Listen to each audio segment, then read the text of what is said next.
Kiitos puheenjohtaja. Hyvää päivää myös omasta puolestani kaikille.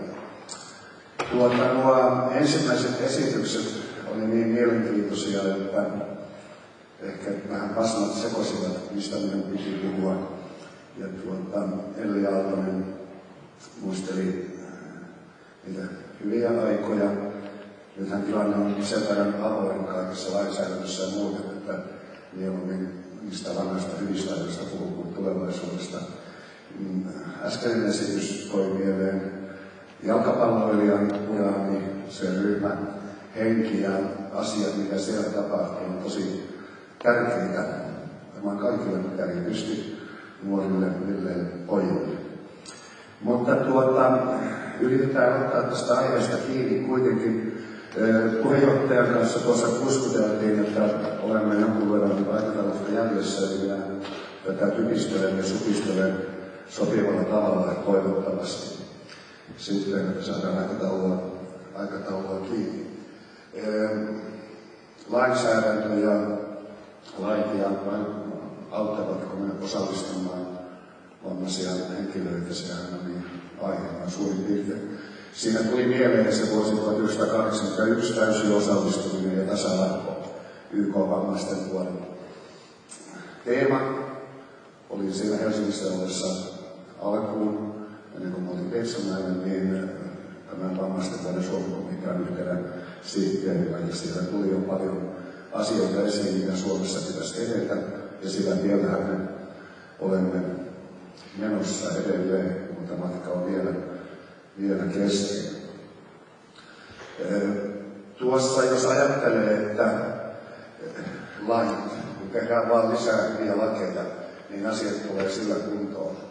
Se ei käy ihan niin olla. Asiathan jo olisivat kunnossa, kun eduskunnasta vaan saataisiin uusi hyvä laki ja se kaikki toteutuisi. Näinhän se menisi nätisti, mutta jostain syystä se ei aina ihan näin kulje. Palaan niihin sitten vielä tuossa vähän myöhemmin.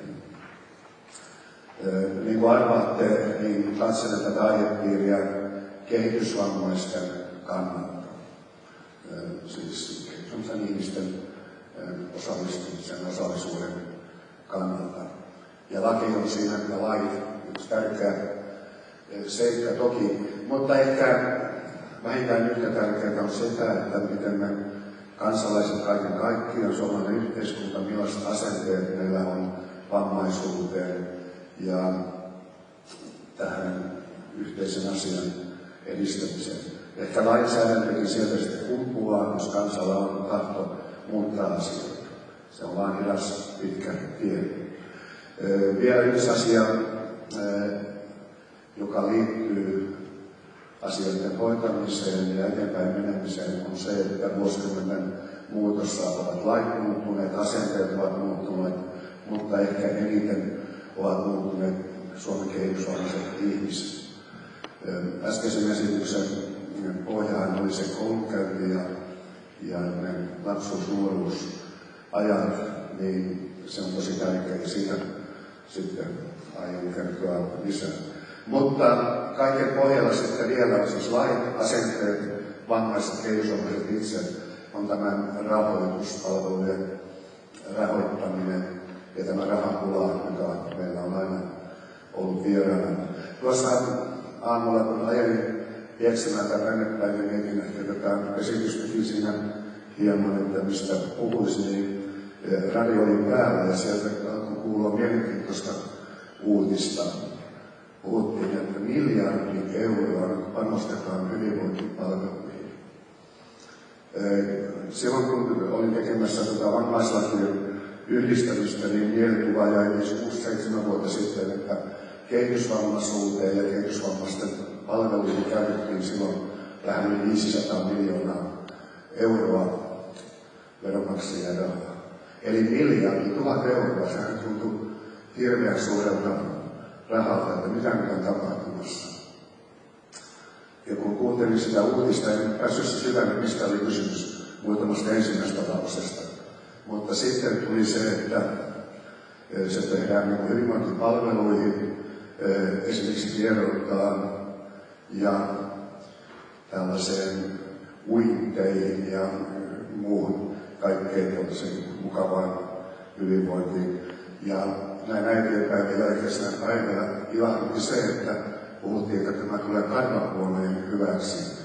Ja silloin ajattelin, että perheen isät vapaat päästä hierottavia tällaisia uintijuttia ja muuta. Mutta ei, se olikin koirille. Suomessa käytetään 1 000 miljoonaa euroa vuodessa koirien hyvinvointipalveluihin. Siis noin 2 kertaa enemmän kuin kehitysvammaisten palveluihin. No, se on tietysti koiranomistajien oma rahaa, mutta jos he puolestakin koirahieronnoista luopuisivat ja sijoittaisivat sen korvamerkittynä veromarkkoihin, veroeuroihin, niin sillähän Suomen kehitysvammaisten asiat tulisi hoitoon, mutta eiväthän he niitä anna, koska se oma lempikki on hyvä asia, tärkeä. Mutta nyt palaan sitten tähän koulunkäyntiin ja se, että miten Suomen vammaiset ovat muuttuneet viime vuosikymmeninä. Ennen vanhaa vuosikymmeniä sitten, niin jollei koti pystynyt kehitysvammasta syystä tai toisesta pitämään ja hoitamaan, niin laitokset olivat aika paljon aiheena vaihtoehtoja. Noin 30 vuotta sitten. Ehkä tämä vammaisten vuosi ja uudet ajatukset siitä juuri, että mitä kehitysvammaisuus on, mikä on tärkeää, alkoi jollakin lailla ensin väärästä päästä tehtiin, niin kuin Eli Aaltonen mainitsi, 60-luvullakin sitten jo, 70-luvulla tukiasuntoja, asuntoloita ja niin sanottuja suojeltuja keskuksia, valmennuskeskuksia, työkeskuksia. Mutta kouluasia oli yllättävän myöhään vasta tuli sitten niin kuin tärkeäksi. Alkoi tulla sitä, että sille tuli päivähoitoa Suomeen ja myös vammaiset lapset pääsivät sinne entistä enemmän mukaan. Ja siitä eteenpäin alkoi sitten se, että miten Suomessa järjestetään vammaisten lasten perusopetus. Ja nyt puhun kehitysvammaisista siis lapsista edelleen enimmäkseen. Tämä oppivelvollisuudesta vapauttaminen, sehän oli kamala asia. Ja siinä tehtiin valtavaa hallaa tuleviksi vuosikymmeniksi. Se poistui 80-luvulla vasta. Eli hyvin helposti lääkärit kirjoittivat ja psykologit kirjoittivat, että tämä lapsi ei ole koulukelpoinen. Hänet jätettiin opintieltä pois ja se oli valtava vahinko tietysti. Päästiin eteenpäin pikkuhiljaa kuitenkin niin, että vaikeiden kehitysvammaisten lasten opetus jäi edelleen tänne erityiskoulun puolelle ja koulupuoli otti vaan tämän harjaantumisopetuksen haltuunsa. Vielä 90-luvulla sattui sellainen surkuhupaisa tapaus. En mainitse nyt sen pohjois-savolaisen kaupungin nimeä, jossa koulutoimen johtaja, vaikka laki oli muuttunut jo toistakymmentä vuotta sitten, vapautti muutamia kehitysvammaisia oppivelvollisuudesta. Hänellä oli mukana lakikirja, minkä perusteella hän katkaisi koulunkäynnit. Ja tämän kaupungin koulutoimenjohtaja katkaisi myös naapurikunnan Siirijärven koululaisten opintien, koska sitten siirijärviläiset käyvät tämän kaupungin koulussa, niin hän ajatteli, että antaa mennä myös nämä tässä sitten pois. No, se tietysti saatiin sitten aika äkkiä oikealle tolalle. No seuraava anekdootti on sitten joka liittyy asenteisiin ja koulukäynteihin. Meillä oli harjoittamiskoulun opettaja jollakin paikkakunnalla Montehtymällä avoinna. Ja tuli sitten yksi puhelinsoitto ja opettajaksi haluaa henkilö siellä puhui ja sanoi, että hän on kiinnostunut tästä tehtävästä. Jotenkin sitten äänestä saattoi päätellä, että nyt ei ole ihan mikään teinityttöisen kanssa tekemisissä ja jollakin lailla sain, vaikka sitä ikää saa kysyä naisilta, niin utsittua sitä ikää, niin hän sanoi, että hän on 69-vuotias. Ja emme ollut kehitysvammaisten kanssa tekemisissä, ei, mutta kyllä hän osaa ja kun oikeastaan pitäisi olla sitä koulutusta ja tällaista, niin hän sanoi, että onko se nyt näiden kanssa niin tärkeää, tämmöisiä pikkuseikkoja.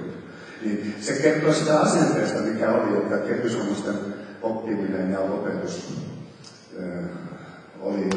oli siis suurissa vaikeuksissa. No niin, nyt lainsäädäntö on siis kunnossa. Kaikilla suomalaisilla lapsilla on oppioikeus. Ja sieltä on tulossa nyt ihan uutta vammaissukupolvea sitten, erilaisia kehitysvammaisia ihmisiä kuin vuosikymmeniä sitten tämän hyvän opetuksen ansiosta. Kaiken hyvän päälle vielä sitten toisen asteen opetus on kehittynyt, on lupaus, se ei ole subjektiivinen oikeus vielä, että kaikilla kehitysvammaisillakin nuorilla on oikeus toisen asteen opetukseen. Ja siitä sitten eteenpäin kohti työmarkkinoita, joissa tietysti työmarkkinoissa on tavattoman suuret vaikeudet kehitysvammaisilla, niin kuin tässä jo alustuksessa kuulimme. No, tähän väliin sitten vähän huono uutinen, eli nyt sitten, kun tämä toisen asteen opetus on luvattu, että näin Suomessa järjestetään ja on nuorisotakuu säädetty, niin nyt on suuri epäilys, että mahtaako tämä nuorisotakuu nyt sitten kuitenkaan toimia tässä taloudellisessa tilanteessa, eli 3 kuukaudessa sitten opiskelupaikka tai työpaikka, myös kehitysvammaisille. Ja kun samaan aikaan on leikkaukset täällä toisen asteen opintopaikoissa, koulutuspaikoissa, niin tämä yhtälö nyt mielestäni ei millään lailla toimi. Eli kun yleensä ottaen lainsäädäntö on mennyt hyvän suuntaan ja asiat parempaan suuntaan, niin ainakin tässä kohtaa ollaan kyllä niin kuin tienhaarassa. Ja mihin suuntaan mennään vai joudutaanko palaamaan takaisinpäin. Juuri tällä hetkellä tuntuu siltä, että ne kulta-ajat saattavat olla tässä ohi. Puheenjohtaja sanoi sitten, kun on 15 minuuttia mennyt, niin sitten mä tiivistän missä kohtaa nyt on. Suurin piirtein ollaan 14. 14 minuutissa nyt, joo. Näin. No sitten pari tällaista kehitysvammaisille tarkoitettua vammaislainsäädännön osittaisuudistusta on ollut. 2-3 vuotta sitten säädettiin se, että jokaisella kehitysvammaisella on oikeus, siis koulunkäyntien jälkeen, 5 päivää viikossa päivä- tai työtoimintaa. Siitä on laki olemassa vammaispalvelulain kautta.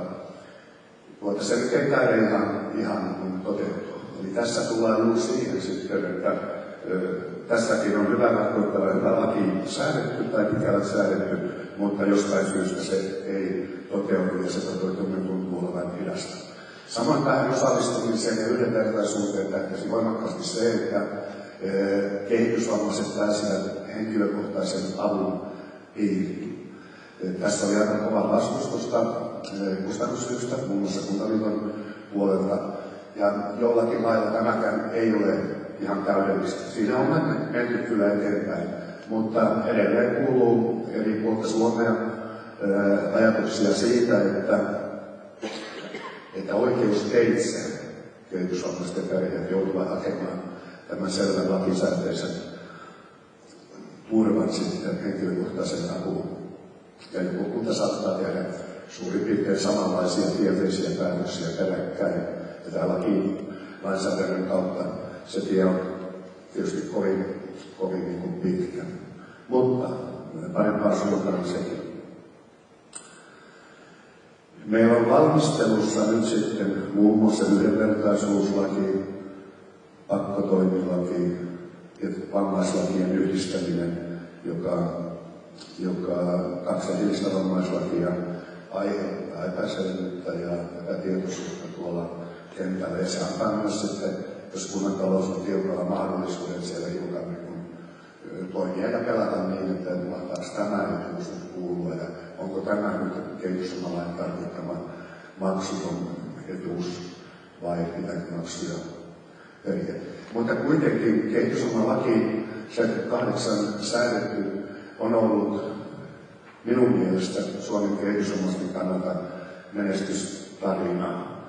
Ja erityishuoltopiirit johtoisesti, kun lähtiin liikkeelle, niin erityishuoltopiirit siellä turvasivat sitten mahdollisimman hyvin niin paljon kuin osasivat, niin eri alueille asuinpaikasta riippumatta näitä yhdenvertaisia palveluja. No sitten ajankohtaisiin aiheisiin tämä sote- ja kuntauudistus, joka on jokapäiväinen puheenaihe, niin siitähän ei kukaan tiedä, mikä sillä lopputulos mahtaakin olla. Mutta yleisellä tasolla sehän on niin järjestelmäkeskeistä puhetta, mitä on liikkeellä. Enpä ole kuullut sanakaan siitä, että tässä joku miettisi, että miten kuntauudistus ja sote-uudistus vaikuttaa kehitysvammaisten ihmisten elämään ja heidän mahdollisuutensa saada palveluja. Ei tällaista, sitähän nyt saadaan kummallisena, jos joku kansanedustaja tällaista kysyisi. Itse asiassa koko sosiaalipalvelu ja sosiaalihuolto on jäänyt tässä niin terveydenhoitokuvion jalkoihin. Se on painettu sinne taustalle. Yleensä puhutaan vain lääkäripuolesta ja terveyskeskuksen palvelujen saannista ja niin edelleen. Mutta se on iso asia sitten, kun tiedä, miten siinä käy, mutta ei se nyt kovin hyvältä näytä. No sitten on sellainen laki myös säädetty kuin hoitotakuu, jonka tulee koskea kaikkia kansalaisia, myös kehitysvammaisia. Toisin sanoen, että 3 kuukaudessa se palvelun tarve pitää selvittää ja 6 kuukaudessa sitten sitä palvelua antaa. Ja siinäkin vastapainona voi olla jollakin lailla se, että tämä laitosasumisen vähentäminen, jotkut puhuvat laitoshoidon lopettamisesta, valtioneuvoston periaatepäätöshän koskee vain laitosasumisen päättymistä, josta me olemme kaikki samaa mieltä. Mutta kun hoitotakuun pitää koskea myös kehitysvammaisia kansalaisia, niin silloinhan tällaisia hoito- ja kuntoutuspaikkoja pitää olla olemassa pahan päivän varalle. Ei kenenkään pidä laitokseen ja laitoksiin kehitysvammaisen muuttaa 100 kilometrin päästä asunnon puutteen vuoksi, mutta on kehitysvammaisia opiskelijoita ja kehitysvammaisia, joilla on mielenterveyskysymyksiä esimerkiksi, niin pitää olla sitten turvapaikkoja muutama olemassa Suomessa. Ja Vaalialahan on linjannut niin, että toiminta jatkuu kuntoutus- ja hoitokeskuksena. Ei siis kehitysvammaisten asuinpaikkana, vaan kuntoutus- ja osaamiskeskuksena. Tuossa, kun oli tavoite, että Suomessa laitospaikkoja olisi vuonna 2015 500, niin yhden epävirallisen laskelman mukaan niitä tulee olemaan noin 1000, ja vielä sitten 2020kin muutamia satoja. Ja Vaalialla siellä on ehkä myös 100 paikkaisena sitten olemassa itäsuomalaisena osaamiskeskuksena. Mutta sitten aivan lopuksi siitä, että mehän olemme siirtyneet nyt ja siirtymässä kehitysvammaisten erityisestä kohtelusta yhdenvertaisuuteen ja tällaiseen yleisten lakien kautta hoidettaviin asioihin. Vammaisten oikeuksia pyritään turvaamaan subjektiivisilla oikeuksilla, eli säädetään, että tällä henkilöllä on oikeus tiettyihin palveluihin henkilökohtaisten ominaisuuksiensa kautta. Saa nähdä, miten se toimii, miten se pitää. Samaan aikaan, kun kunnat joutuvat näitä leikkauksia tekemään. Ja nyt puheenjohtaja lähestyn tätä loppua. Tuosta historiasta on paljon muistettavaa, mutta ei välttämättä tuossa oikein mukavasti tuossa. Mutta sen verran vielä palaan näihin äänettömän hädän asioihin, mistä puheenjohtaja totesi. Ja tuonne 70-luvulla, johon kehitysvammalakia valmisteltiin ja säädettiin. Nykyajatuksena on siis täysin poikkeuksellista, että 2 nuorekkoa kansanedustajaa profiloitu niin, että he parantavat kehitysvammaisten asemaa Suomessa lainsäädännön kautta. Eli Antti Perhentupa, Antti-kartanon laitoksen johtaja, ja Ilmo Paananen, Valjalan johtaja, olivat nuoria sosiaalidemokraatteja siellä huhtikuun lopulla. He aloittivat sen asian eteenpäin viemistä. Ilmo Paanasen tapasin viime kesänä ja hän kertoi niistä ja muisteli niitä asioita ja otti mukavan sanaparin siinä, kun hän oli puhunut hän oli puhunut avopalvelujen kehittämisestä eduskunnassa. Jo silloin siis laitosjohtaja puhui avopalvelusta. Niin eduskunnan pikakirjoittaja oli tullut sanomaan, että teiltä lipsahti väärä sana tuossa, että kun puhutte avohuollosta, niin te varmaan tarkoititte aivohuoltoa. Mutta kyllä se avohuoltosana, se oli siis niin uusi, että sitä ei ollut eri kuultu. Ja kun Ilmo Paananen, niin tämän mainitun rovasti Arvisalon tyttären poika, siis on, niin sitä kautta me ajatukset, että sosiaalihuollon ja kehityshuollon tehtävä on erityisesti lähteä sieltä kaikista heikompien ihmisten auttamisesta ja että sieltä se pohja pitää saada kuntoon. Niin nämä kaksi kansanedustajaa hyvin pitkälti ajoivat sitä asiaa läpi. Silloin oli aika ihan erilaista, tänne on vaikea sitä ymmärtää, että tämmöisiä yhden asian liikkeitä oli ja voimakkaita kansanedustajia Rikallekin, jotka Taipale muuten mukana ja puhuttiin asunnottomista alkoholisteista ja kaikesta muusta niin vähäosaisista. Ja sieltä kehitysommalaki lähti liikkeelle ja se on ollut hyvä laki tähän mennessä. Se on ollut vammaisille kehitysommalle maksutonta ja tällainen erityishuollon johtoryhmä, se oli tavallaan lääkäri, psykologi, sosiaalityöntekijä pystyy määrittelemään yksilökohtaisesti ilman talousmurheita sitä, että mitä tälle yksilölle on parasta. No, sitten byrokratia ja muu ajoivat niin kuin ajan ohi ja valtionosuusuudistukset ja muut, niin se aika on nyt eletty. Ja nyt me luotamme siihen, että nämä suuret ja vahvat peruskunnat, jotka tulevat varmaankin olemaan, että siellä poliitikot osaavat ja pystyvät järjestämään kehitysommaisten asioita yhtä hyvin kuin tähän saakka. Toivotaan, että näin käy. Aivan varma siitä en kyllä ole. Mutta kiitoksia.